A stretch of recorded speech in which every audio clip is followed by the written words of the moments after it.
महागठबंधन के साझा उम्मीदवार भाकपा माले के झंडे पर 3 तारा चुनाव चिन्ह से चुनाव लड़ रहे आदरणीय अनिल जी और महागठबंधन के सभी दलों के जितने भी लोग इस मीटिंग में आए हुए हैं, आप सबको मेरा क्रांतिकारी इस्तकबाल है। जय भीम, लाल सलाम। आज बहुत कम वक्त में ये कार्यक्रम की रूपरेखा बनी, क्योंकि हमने भी ये तय किया कि जब गांव में पुराने समय के गांव किसान कमेरा लोग हम लोग हैं, कभी कभी गेहूं का फसल जब पक गई होती है और दुर्घटनावश कहीं आग लग जाए एक तरफ और थोड़ी भी हवा चले तो वो आग जलाने लगती है पूरे खेत को।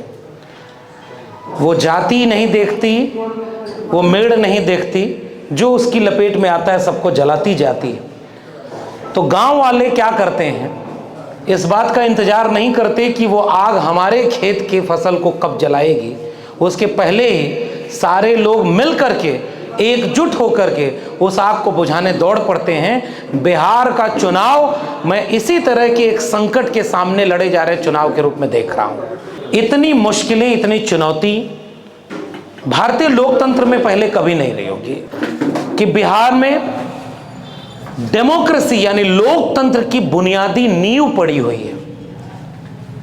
तथागत बुद्ध के न्याय, समता, मैत्री, प्रज्ञाशील, इसका मानवीय विचार बिहार की जमीन से पूरे दुनिया को रोशनी पहुंचाया, जिसमें मानवीयता केंद्र में है, इंसान इंसान बराबर हो। लेकिन उसी बिहार ने आजादी के बाद से लगातार उसी लोकतंत्र को बचाने में भी अपनी बड़ी भूमिका निभाई।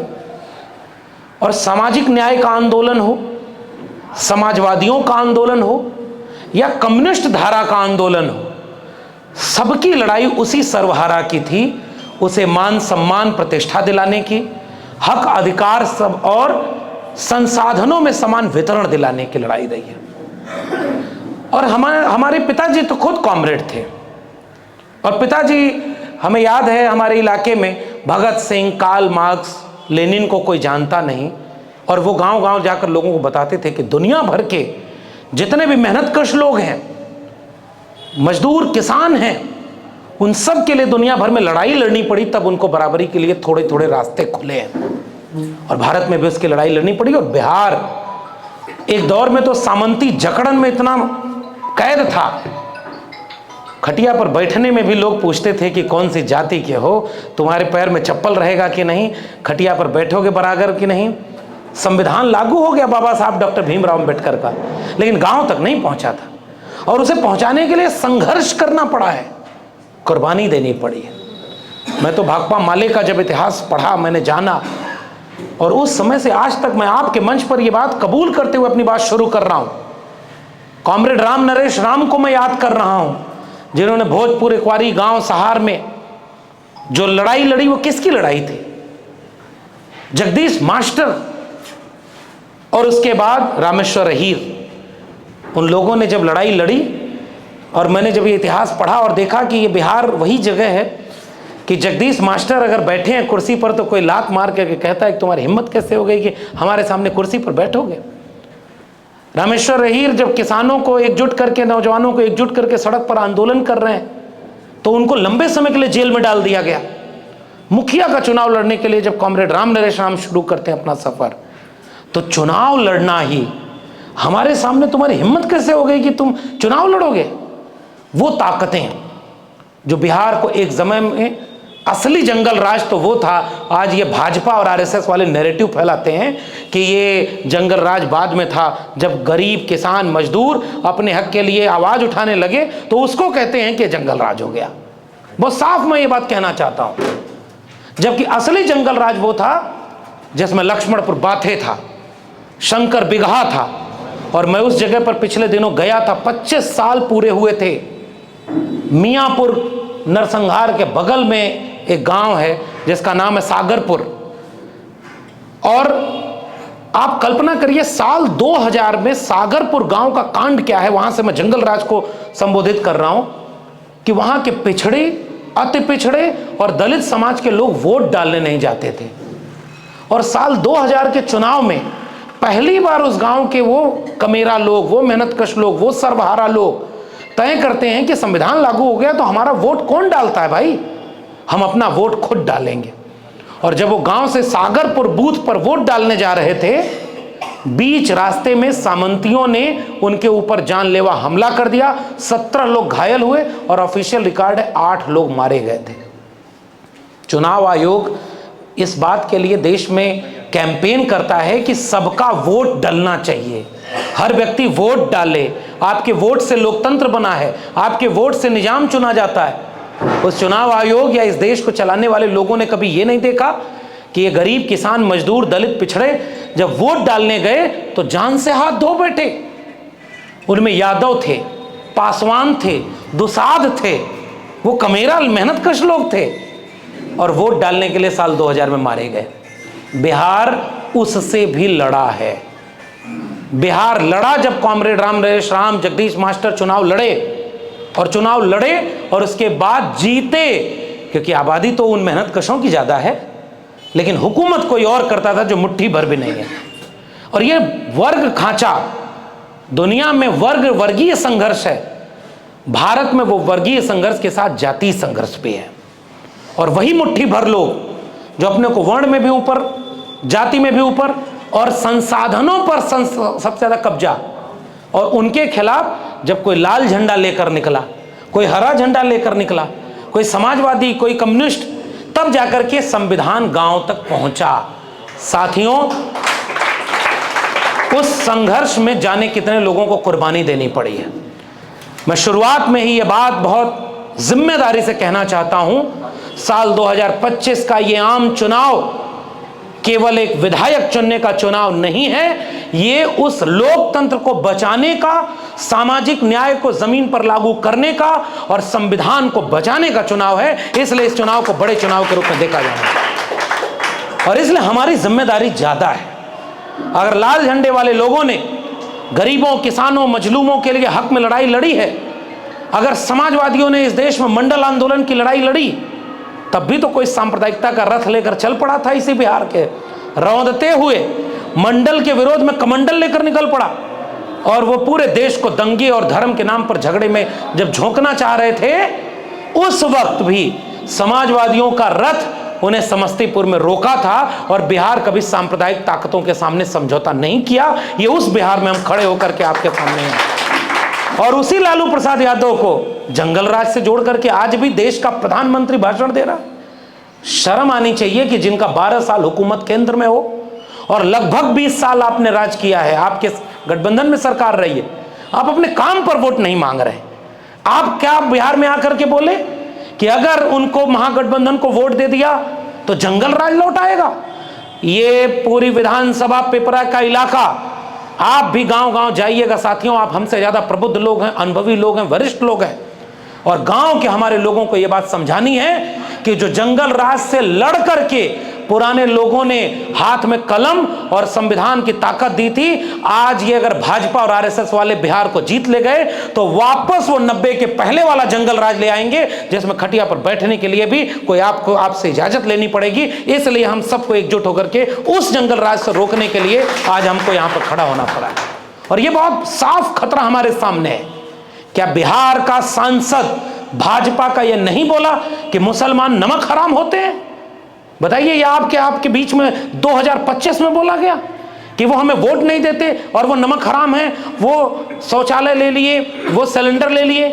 क्या नरेंद्र मोदी शौचालय, सिलेंडर या 5 किलो अनाज अपने घर से या अपने फूफा के बैंक अकाउंट से दे रहे हैं? ये जनता का पैसा है और जनता के पैसे से जनता के लिए काम करने के लिए ही लोकतंत्र में किसी को चुनकर भेजा जाता है। और वो लोग कहते हैं कि 5 किलो अनाज, जैसे लग रहा है कि हम भीख दे रहे हैं। ये सवाल केवल 5 किलो अनाज का नहीं है, ये सवाल उस संवैधानिक अधिकार का है जिसको छीनने के लिए ये वोट चोरी तक कर रहे हैं। और आज इसी बिहार में चुनाव कैसे हो रहा है साहब? 2-3 दिन हो गया मुझे पता ये चल रहा है कि वहां पर बाहर से पुलिस बुलाई गई है। बताओ आप विधानसभा के लोगों, आप बताओ क्या मामला है? ये गलत है कि नहीं? क्या महागठबंधन के प्रत्याशियों के घर में पुलिस का छापा नहीं पड़ रहा है? गाड़ियां नहीं रोकी जा रही हैं? और बाहर से, गुजरात से बड़े बड़े अधिकारियों को बुला करके चुनाव में उनकी ड्यूटी लगाई जा रही है। बाहर से अधिकारी बुलाए जा रहे हैं चुनाव कराने के लिए, बाहर से पुलिस बुलाई जा रही है बूथ पर लगाने के लिए, और बाहर जाकर के जो लड़ने वाला है उनको आपस में लड़ा दो कि इस जाति को उस जाति से लड़ा दो, झूठ बोलो। और आके कह रहे हैं देश के प्रधानमंत्री झूठ बोल करके यहां पर वोट लेना चाहते हैं। बिहार का ये फैसला होना है चुनाव का। इस समय बिहार उस मोड़ पर खड़ा है कि ऐसे वक्त में कौन लड़ करके उनको आगे अपने हक अधिकार की लड़ाई में मजबूती दिलाएगा। इसलिए हम महागठबंधन के प्रत्याशी के समर्थन में आपके बीच में आए हैं। हम थोड़े से लोग यहाँ पर हैं, मौसम विपरीत है और चुनाव प्रचार के लिए समय भी बहुत कम है। लेकिन अभी हमारी बात हो रही थी और आप खुद ये बात कह रहे थे, जनता तो ये चुनाव महागठबंधन को जिताना चाह रही है। गांव गांव में जनता तैयार है कि हम वो तलवार बांटने की बात करते हैं और महागठबंधन का घोषणा पत्र कहता है कि हम कलम और नौकरी बांटने की बात कर रहे हैं। इसलिए ये हमारे साथ जनता खड़ी हुई है। जनता को क्या चाहिए? नौकरी चाहिए। पढ़ाई, कमाई, दवाई, सिंचाई, सुनवाई और कार्रवाई का नारा बिहार के महागठबंधन का नारा बन गया है। और जब महागठबंधन की सरकार थी, भाकपा माले तो बाहर से समर्थन कर रही थी, सरकार में शामिल नहीं। लेकिन जब आरजेडी नीतीश जी के साथ सरकार में शामिल होती है तो क्या बिहार के लोगों को अब ये बताना पड़ेगा कि उस 17 महीने की सरकार में लाखों नौकरियां दी गई? तो नौकरी का सवाल तो बुनियादी सवाल है। और समाज को बदलने की सबसे क्रांतिकारी चीज होती है शिक्षा। हम लोग तो शिक्षा की बदौलत ही यहां पहुंचे थे। भगत सिंह का लेख मुझे बार बार याद आता है। विद्यार्थी और राजनीति, पुराने कॉमरेड हमारे साथी जानते होंगे। भगत सिंह कहते थे कि शिक्षा क्लर्क बनाने की नहीं है, विद्यार्थी को राजनीति करनी चाहिए।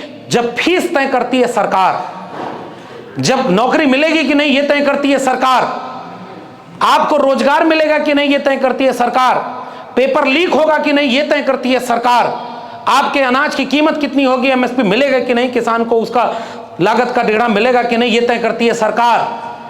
जब सब कुछ सरकार तय करती है तो विद्यार्थी, नौजवान, किसान, मजदूर ये क्यों न तय करें कि उस सरकार में बैठेगा कौन? वो हमारे बीच का व्यक्ति होगा। इसलिए हम ये राजनीति करने आए और ये राजनीति हमें करनी होगी। मैं बहुत लंबी तकरीर करने का चूंकि वक्त भी नहीं है, हमारा एक एक मिनट कीमती है, चंद दिन बचे हैं, इसलिए हम तो बहुत सारी, हमने तो भाई नौकरी कुर्बान कर दी इसे सबके लिए। लेकिन मैं जब बिहार आता हूं तो मैं देखता हूं लोगों ने अपनी जान कुर्बान कर दी ताकि सामाजिक न्याय और समाजवाद और हमारे न्याय का, समता का बुलंद हो इकबाल। वो शहीद हो गए बहुत सारे लोग, और माले के लोग हमसे बेहतर जानते होंगे कि कितने लोग यहाँ पर शहीद हुए। मंडल आंदोलन इसी बिहार में, बिहार की धरती में, कर्पूरी ठाकुर इसी बिहार की धरती में सामाजिक न्याय का परचम बुलंद कर रहे थे। और कर्पूरी ठाकुर को गाली देने वाले कि आरक्षण कहां से आई, कर्पूरी की मां, और उसके बाद गाली, कर्पूरी तुम वापस जाओ, वापस जाके बाल बनाओ, एमए बीए पास करेंगे कर्पूरी को, कितने सारे अपमानजनक चीजें। और आज वही ताकतें कह रही हैं कि हमारे लिए जननायक कर्पूरी ठाकुर भारत रत्न है। देखो, तुम्हारे ओहदे और सम्मान से कोई भारत रत्न नहीं मिलता। इस देश के और बिहार के कमेरा लोग जानते हैं कि नाई का बेटा जो हाई स्कूल पास होने के बाद पहली बार मैट्रिक पास किया था, तो जब गया तो वहां पर पिताजी सोचे कि एक सामंत अमीर व्यक्ति थोड़ी मदद कर देगा तो आगे की पढ़ाई हो जाएगी। तो उन्होंने, पिताजी ने कहा कि जाओ बताना। तो उन्होंने कहा कि हम पहली बार अपने पूरे पीढ़ी और अपने जाति में पहले व्यक्ति हैं जो मैट्रिक पास कर गए। तो सामने से सामंती आवाज आई कि मैट्रिक पास का गीला आवा गोड़ दबावा, पैर दबाओ। वही कर्पूरी ठाकुर जब मुख्यमंत्री बने तो मैट्रिक की नहीं 12वीं तक की पढ़ाई को फ्री कर दिए कि अगली बार कोई गरीब का बेटा केवल फीस के लिए पढ़ाई से ना रुके। तो जननायक तो वो हैं। कर्पूरी ठाकुर से लेकर के बाबू जगदेव प्रसाद बिहार लेनिन कहे जाते हैं। और बाबू जगदेव प्रसाद ने साफ कहा कि भारत में अगर कार्ल मार्क्स पैदा हुए होते तो वर्ग के साथ वर्ण को और यानी जाति व्यवस्था को साथ में मानते कि मनुवाद और पूंजीवाद दोनों एक साथ इस देश के सर्वहारा के सामने खतरा है। इसलिए हम सब ये बात जानते हैं। आज किसका वक्त है साथियों? आज वक्त इस बात का है कि इस बात को गांव तक पहुंचाना है। तो इसीलिए हमने कहा आज का एक एक मिनट हमारा कीमती है। मौसम विपरीत है, हमारे बारिश हो रही है, समय कम है चुनाव प्रचार का, और उनके पास सत्ता है, मीडिया है। मैं तो एक सवाल पूछा, यहाँ हमारे तमाम लोग बैठे हुए हैं, हमारे लखनऊ से चलकर अनिल जी पत्रकार आए हुए हैं, घूम रहे हैं, बिहार देख रहे हैं। हमारे लालटून जी प्रेरणा संस्थान चलाते हैं, फ्री में किसान कमेरा मेहनत कर जातियों के बच्चों को फ्री में कोचिंग करा करके IAS PCS बनाने का काम लखनऊ में प्रेरणा कोचिंग के संस्थान से करते हैं। तो हम लोग क्यों अपना काम छोड़ करके आपके बीच में आए? इसलिए नहीं कि एक प्रत्याशी को चुनाव जिताना है, हम इसलिए आए हैं कि हम जानते हैं कि अगर ये चुनाव हम हारे, हम कह रहा हूं मैं, क्योंकि अगर ये चुनाव हारे तो एक प्रत्याशी नहीं हारेगा, ये एक विचार के लिए सामने संकट होगा जो संविधान को अपना प्रमुख मानता है, सामाजिक न्याय और समाजवाद को अपना विचार का रास्ता मानता है। बड़ा चुनाव है साथियों, इसलिए छोटी छोटी बातें हमारी तरफ से गलत नहीं होनी चाहिए। यहां सारे दल के लोग, 2-4 लोग भी बैठे होंगे, हमारी जिम्मेदारी है इस समय चुनाव चिन्ह नहीं देखना है कि वो लालटेन है कि झंडे पर 3 तारा है कि हाथ का निशान है या नाव है या करनी है। इस समय तो हमें ये देखना है, मेरी एक सलाह है, हर चुनाव चिन्ह को ये देखिएगा, महागठबंधन के चुनाव चिन्ह को, कि वो बाबा साहब के संविधान का प्रतिरूप है और उसके नाम पर वोट डालना है और बाकी सारी चीजों को हमें खत्म कर देना है। कल भी हमने मधेपुरा में ये बात कही, ये विधायक बनाने का चुनाव नहीं है, ये सरकार में दंगाई, नफरती, झूठ बोलने वाले और फिरका परस्त ताकतों को सरकार में आने से रोकने का चुनाव है। आखिर में मैं ये बात बिहार के लोगों, हमसे बेहतर आप जानते हैं, आज तक भाजपा वालों के लिए बिहार एक अजेय किला बना हुआ है। आज भी उन्हें जरूरत पड़ रही है। मुख्यमंत्री जी हैं नीतीश जी, अब वो राजनीतिक रूप से इतने सक्रिय नहीं बचे कि वो ये तय कर पाए कि बराबर बड़ा भाई का बराबर का भाई हो गया, उनका टिकट कोई और बांट रहा, और भाजपा ने अपने लोगों को प्लांट करा दिया। लेकिन अभी भी उनको पता है कि चेहरा तो वही होंगे लेकिन मुख्यमंत्री वो नहीं होने जा रहे। महाराष्ट्र में उन्होंने किया। ऐसे वक्त में भाजपा ये चाहती है आपस में फूट डलवाकर, हमारे नाराज लोगों को हमारे खिलाफ लड़वाकर, गांव गांव में झूठ बुलवाकर किसी तरह से चुनाव जीत जाए, और जहां जीतने लायक नहीं बचेगा वहां पुलिस लगाएगी। हमें यह पता चला बिहार में घूमते हुए कि बाहर से पुलिस बुला करके गांव गांव में भेजा जा रहा है और बूथ पर ड्यूटी लगाई जाएगी उनकी। उनके प्रत्याशी कुछ भी करेंगे, उनको नहीं परेशान किया जाएगा। और दूसरे प्रत्याशी, हमारे प्रत्याशी कौन है भाई? VRS लेकर, नौकरी छोड़ करके जनता के लिए ये मालेकार झंडे पर 3 तारा लेकर महागठबंधन के साथ आपके बीच में आ गए। इसलिए हमें लगता है कि आपके समर्थन में पूरा महागठबंधन का आम जनता भी खड़ा होगा। लेकिन मैं एक गुजारिश करने वाला हूं, मैं यूपी से हूं और हमने देखा है साहब, इतिहास छोड़ दें पुराना, आज क्या हो रहा है। उत्तर प्रदेश में जब भाजपा की सरकार है, बुलडोजर लेकर के खड़ी हो गई है। कोई मुसलमान, कोई दलित, कोई पिछड़ा आज जाकर बोल कर दिखा दे, वह जेलों में सबसे ज्यादा उनके लोग भरे गए, फर्जी मुकदमे में डाल दिए। और वहां पर वोट डालने जब बिहार और यूपी में जाते हैं लोग, तो वोट डालने के लिए वहां पुलिस खड़ी हो जाती है, बंदूक तान देती है। अगर आपने भी तस्वीर देखी होगी तो वोट डालने नहीं देते। यहां पहले वोट चोरी करने के लिए SIR ले आए, चलो अब उसका समय नहीं रहा, अब हमें तो एकदम युद्ध के मैदान में हैं। लेकिन याद रखना, महागठबंधन के हमारे लोगों, कोई कोर कसर अगर हमारी रह गई तो कल ये कहने का मौका भी नहीं मिलेगा कि हमको इसने हरवा दिया या उन्होंने साथ नहीं दिया। हारेगा तो एक प्रत्याशी नहीं हारेगा, आपकी पूरी विधानसभा हारेगी और हमारा विचार हारेगा। ये मेरा निवेदन याद रखिए। इसलिए हराना वाले लोगों, नकारात्मक लोगों से भी हाथ जोड़ करके मेरा निवेदन करिए कि साथ देने का वक्त है। बच जाएंगे तो फिर बाद में आपस में बातचीत करके समझौता कर लेंगे, लेकिन वोट डालने के दिन तक मैं एक निवेदन कर रहा हूं, मेरा यूपी का अनुभव है, अपने लोगों को पोलिंग बूथ तक ले जाना हमारी जिम्मेदारी है। एक एक व्यक्ति को पोलिंग बूथ तक पहुंचाना, वोट डलवाना और वोट सही ढंग से गिनवाना भी हमारी जिम्मेदारी है। क्योंकि 2020 के चुनाव को आप भूलिए नहीं, कैसे कैसे वहां अंदर जाकर के काउंटिंग के समय से लेकर के कितना चीजें लूट हो गई, धोखा हो गया। और इस बार वो बहुत ज़्यादा धोखा करने वाले हैं। हम ये संकल्प ले लें कि हम उनके साजिश के जाल में नहीं फंसेंगे। एक एक वोट हमारा बूथ तक जाएगा, वोट डलेगा और वोट गिनवाएगा, तभी ये लोकतंत्र बचेगा। इसका निवेदन मैं आपके बीच में यहां से करने आया हूं। युद्ध का समय है और ये युद्ध लोकतंत्र का है। एक दिन भी अब हम लोगों को एकदम अपना गठरी मुठरी लेकर के मैदान में उतरने का समय है। प्रत्याशी मिले तो करिए, प्रत्याशी न मिले तो छोटी छोटी बैठक अपने गांव में करिए, 4 लोगों को जुटाइए, अलग अलग जात बिरादरी के लोगों को एक साथ बैठाइए और बताइए कि हम सब का हित एक जगह पर है, वरना झूठ बोलने वाले आएंगे। और सोचिए, मैं तो महागठबंधन को इस बात के लिए क्रांतिकारी सलाम देता हूं कि उन्होंने जो तेजस्वी प्रण बनाया है, तेजस्वी प्रण उसका नाम दिया है, बिहार का साझा गठबंधन। और उसमें क्या लिखा है कि जितने लोगों के पास घरों में नौकरी नहीं है, हम नौकरी देंगे। और मोदी जी आकर क्या बोल रहे हैं कि हम रील बनाने के लिए डाटा फ्री कर देंगे और रील बनाने का काम आप करवाएंगे बिहार के नौजवानों से, और कहोगे कि रील बनाओ। और बिहार का नौजवान क्या रील बनाएगा? फ्री में डाटा दे दिया? नहीं, बिहार के लोगों को फ्री में आटा मिले, उनको रोजगार मिले, उनको पढ़ाई, कमाई, दवाई, सिंचाई और महंगाई की बात करने के लिए महागठबंधन का झंडा पूरे बिहार में फहराना चाहते हैं, क्योंकि हमारा मुद्दा पढ़ाई, कमाई, दवाई, सिंचाई और महंगाई का है। इसलिए आज हमारे सामने आप महागठबंधन का घोषणा पत्र देखिए ना साहब, किसानों के एमएसपी की बात है उसमें, किसानों का कर्जे की बात है उसमें, संविदा कर्मियों को परमानेंट करने की बात है उसमें, जितने लोग जीविका दीदी हैं उनको नौकरी परमानेंट करके 30,000 रुपये देने की बात है। कुम्हार, लोहार, बढ़ई, नाई, मोची, वो जातियां जो हाथ से मेहनत करती थी, उनको 5 साल में 5 लाख रुपए ब्याज फ्री दे करके उनके हस्तशिल्प कुटीर उद्योग को आगे बढ़ाने का सपना उसमें दिखाया गया।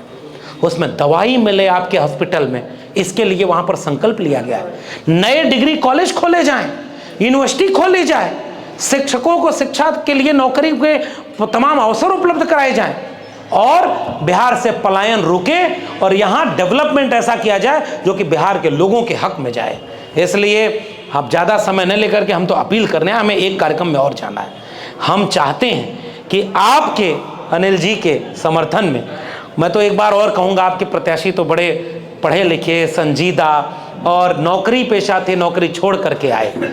हम तो माले के लोगों को जानते हैं, हमारे कई दोस्त माले के टिकट पर चुनाव लड़ रहे हैं और मैं जानता हूँ बहुत सारे लोगों के पास खर्च करने के लिए 2 रुपया भी नहीं। गरीबों की लड़ाई उन लोगों के जरिए जो सोशल मीडिया भी उस तरह से नहीं चला रहे, उनके पास तो पूरी टीवी मीडिया है। एक बात सोचिए, माले के जो कैडर होंगे और जो महागठबंधन के हमारे तमाम साथी हैं, वो लोग भी सोचें, नई नई एक पार्टी आदमी बनाता है जो कभी मोदी को जिताता था, कभी नीतीश कुमार के साथ था, कभी कहीं था, पैसा कमा के ले आता है, पैसे से पार्टी बनाता है और टेलीविजन चैनल रोज उसका इंटरव्यू करके दिखाता है। उसका एक भी प्रधान तक नहीं होगा।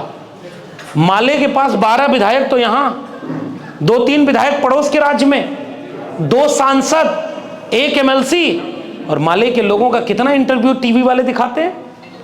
दीपांकर भट्टाचार्य जी का इंटरव्यू भी कितना कम दिखाते हैं, जबकि उनकी मजबूरी है, क्योंकि एक हाथ में तेजस्वी प्रसाद जी ने वो हाथ पकड़ा हुआ है, तो दूसरी तरफ मुकेश सहनी से लेकर के आईपी गुप्ता, और वो अलायंस बन गया, इसलिए मजबूरी में वो दिखाते हैं। टीवी आपकी साथ नहीं देगा, टीवी तो हमारे खिलाफ खड़ा हुआ है और हमने अपने मुंह को अखबार बना देना है और हमारी मोबाइल को ही हमारा टीवी बना देना है और गांव-गांव ले जाकर के उनको घोषणा पत्र दिखाना है कि एक संकल्प लिया है महागठबंधन ने। दीपांकर जी ने अपने भाषण में जहां बात कही थी, जब घोषणा पत्र रिलीज हो रहा है, वही बात कह करके मैं आपकी अपनी बात खत्म करूंगा।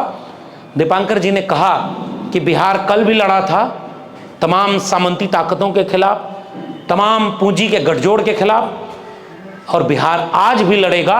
और मैं तो माले को जानता हूं, बिहार में कितनी न्याय यात्राएं माले ने निकाली हैं, हमने देखा है उसे, गांव-गांव में यात्रा निकली। तेजस्वी यादव जब 17 महीने की गठबंधन की सरकार में थे तो नौकरी बांटा, और उसके बाद पूरे बिहार में घूम करके तेजस्वी यादव ने एक नैरेटिव सेट किया है कि वो नैरेटिव कलम, किताब, शिक्षा, रोजगार का नैरेटिव है। और बीजेपी के पास क्या नैरेटिव है कि अगर वो आ जाएंगे तो लालटेन का युग आ जाएगा।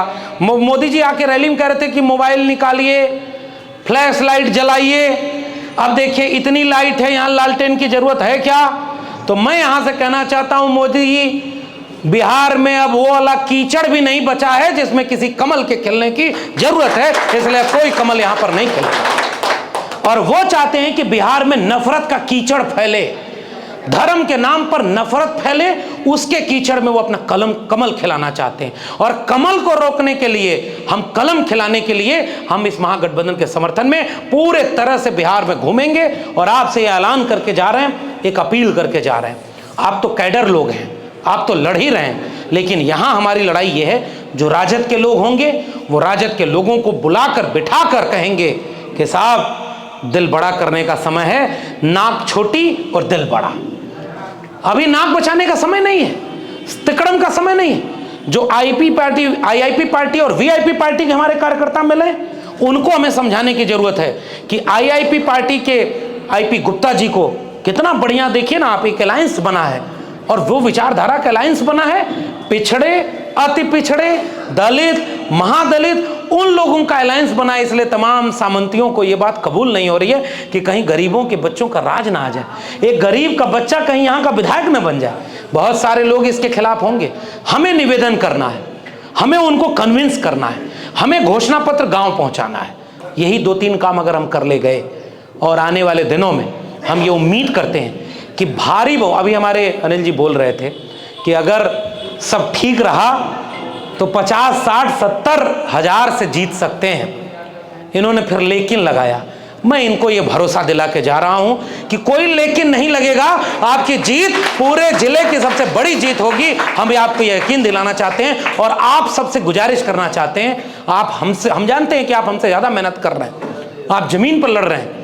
हम आपको पूरा एहतराम करके हम एक दूसरे का मनोबल बढ़ाने आए और मनोबल बढ़ा के जा रहे हैं। साथियों, ये झंडे पर 3 तारा, ये बाबा साहब के संविधान को बचाने का चुनाव चिन्ह है। इसलिए साइकिल, करनी और नाव वाले सारे लोग पंजा लेकर के झंडे पर 3 तारा, और ये पूरे गांव में प्रचार हो जाए, गांव तक ये बात चले। और गांव में अगर अनिल जी जीतेंगे तो केवल एक विधायक नहीं जीतेगा, बिहार जीतेगा और बिहार में लोकतंत्र और संविधान जीतेगा। इस हम ऐलान के साथ हम बहुत सारी शुभकामना अपने जमीनी प्रत्याशी, अपने किसान कमेरा मेहनत का आवाम के प्रत्याशी आदरणीय अनिल जी को हम पूरा साधुवाद देते हैं। और इस बात के लिए हम आपको भरोसा दिलाते हैं कि आप जीतेंगे और आपकी जीत बिहार को बदलने की जीत होगी। और आप तमाम क्रांतिकारी साथियों को एक एक दिन जहां प्रत्याशी हैं वहां इनके साथ, और जहां नहीं है छोटी छोटी टीम बना करके गांव गांव में बैठक किया जाए, चट्टी चौराहे पर बैठक किया जाए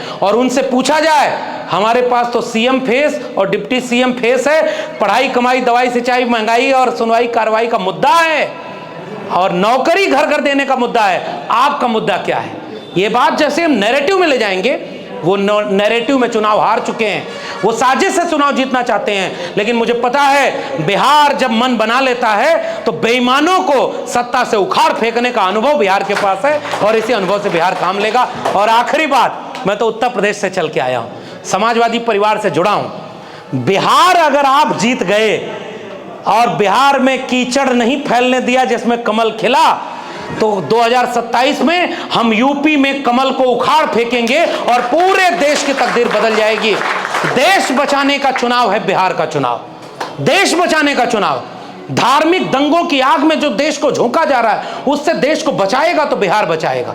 पढ़ाई, कमाई, दवाई, सिंचाई को पूरे देश का मुद्दा कोई बनाएगा तो बिहार बनाएगा। इसलिए बिहार के चुनाव को विधायक बनाने का चुनाव नहीं, देश बचाने का चुनाव मान के लड़िएगा। गांव गांव चलिए, प्रभात फेरियां निकालें, छोटी छोटी बैठकें करें और एक एक व्यक्ति को यह समझा दें। हर पार्टी गठबंधन के लोग एकजुट होकर के, ये जो देखिए कितना बढ़िया गमछा ये पहने हैं, हरा रंग, लाल रंग और नीला रंग, यही हमारी विचारधारा है और ये विचारधारा जीतेगी। अंबेडकर, फूले पेरियार जीतेंगे और लोहिया कर्पूरी मंडल जीतेंगे और कॉमरेड राम नरेश राम, जगदीश मास्टर से लेकर के रामेश्वर अहीर और उसके बाद लाल झंडे की कुर्बानी जीतेगी और हम संविधान को बचाएंगे और बिहार को बनाएंगे। इसी उम्मीद के साथ आप सबको जय भीम, जय मंडल, क्रांतिकारी लाल सलाम, इंकलाब जिंदाबाद और समाजवाद जिंदाबाद।